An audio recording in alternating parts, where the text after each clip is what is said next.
terms of the decision of when a company should outsource, it depends on a multitude of factors. Firstly, what are their objectives? What are they trying to achieve? Where are they in their sort of business cycle in terms of, are they early startups? Are they a mature business? Are they a business looking to exit? And I guess, what are the sort of current problems they're having, which mean that they think outsourcing is a solution to their problems. The number of questions that a company should ask before it considers outsourcing. First is, what are they trying to achieve? What are their objectives of doing the outsourcing?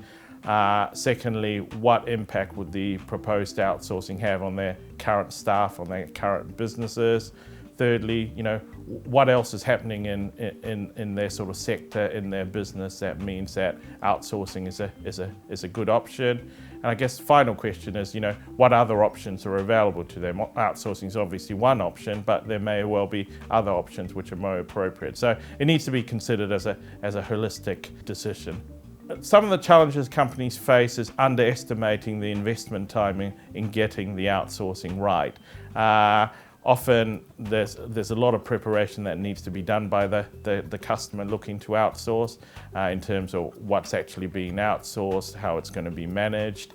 Also, another challenge is not selecting the right partner, because outsourcing is, analogous to a long-term relationship. It's not a master-servant type relationship. It's one of collaboration and partnership. So you need to make sure that the outsourcing service provider is aligned with your business in terms of culture, objectives, personalities.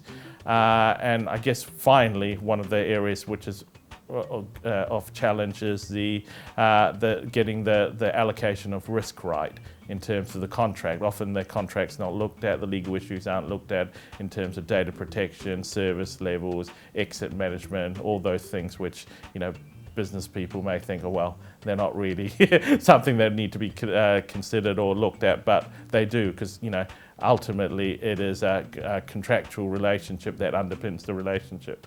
For an organisation, what things they need to look for when selecting outsourcing service provider, look at, track record of outsourcing service providers, ask for references, ask for, where they've done similar things with similar clients in the same sector, because one of the worst case scenarios is you don't want to be outsourcing an important business or process to a service provider who's never done this before. You don't want to be the experiment or the pilot.